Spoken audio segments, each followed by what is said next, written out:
Are you abandoning your self-limiting beliefs?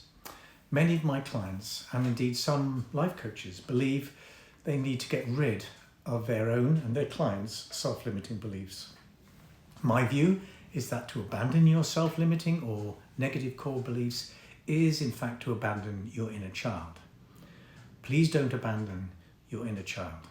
Your inner child is a label we give to that part of your mind or the psyche that stores childhood memories attached to early beliefs and locked down by unprocessed, unresolved or unexpressed emotions. Our self-limiting beliefs stem from early childhood. They are decisions we made at a young age to make sense of and defend against unhelpful parenting. Consequently, because we cannot change the past, we can only change the present, and therefore attempting to get rid of self-limiting beliefs is an attempt to get rid of the past. Sorry, you can't do that. A more therapeutic alternative would be to acknowledge, understand, and embrace your self-limiting beliefs, and in a therapeutic setting, return to that time in your life when you made those important decisions and redecide. That could be childlike decisions such as I'm not good enough, or I'm unlovable, or I can't cope, or even there's something wrong with me. Change comes from rewriting your story, and in my experience, the best way to rewrite your story is to develop an authentic relationship with your inner child first. After all, it's your inner child that originally made these decisions, and if we're going to get your inner child to redesign the decisions they made, to update them in the light of present-day knowledge, we must embrace our inner child. We must fully acknowledge and accept him or her. We call this inner child work. Once acknowledged, we can then begin the journey of acceptance and understanding before we embark on the nurturing period of healing the inner child.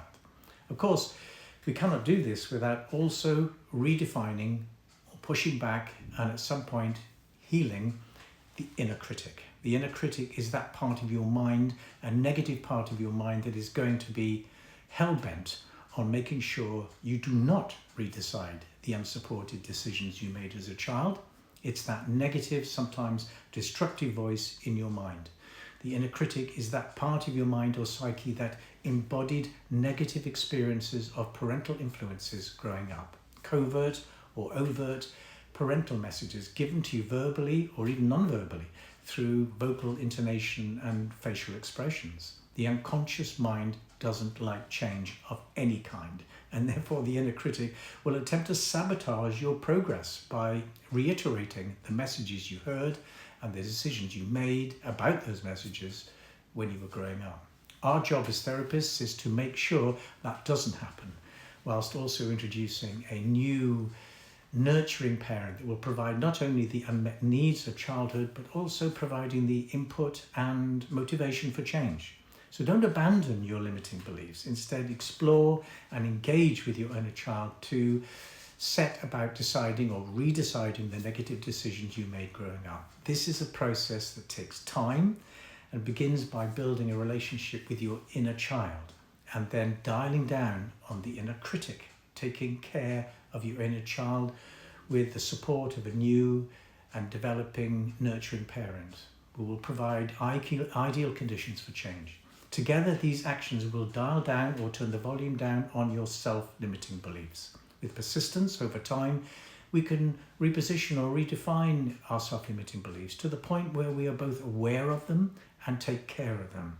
So not so much an elimination, but a taking care of the inner child's limiting beliefs to the point where they no longer impact our lives as adults in the here and now.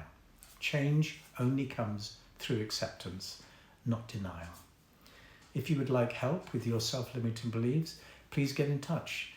Visit my website and book a free discovery call, and let's see what's possible.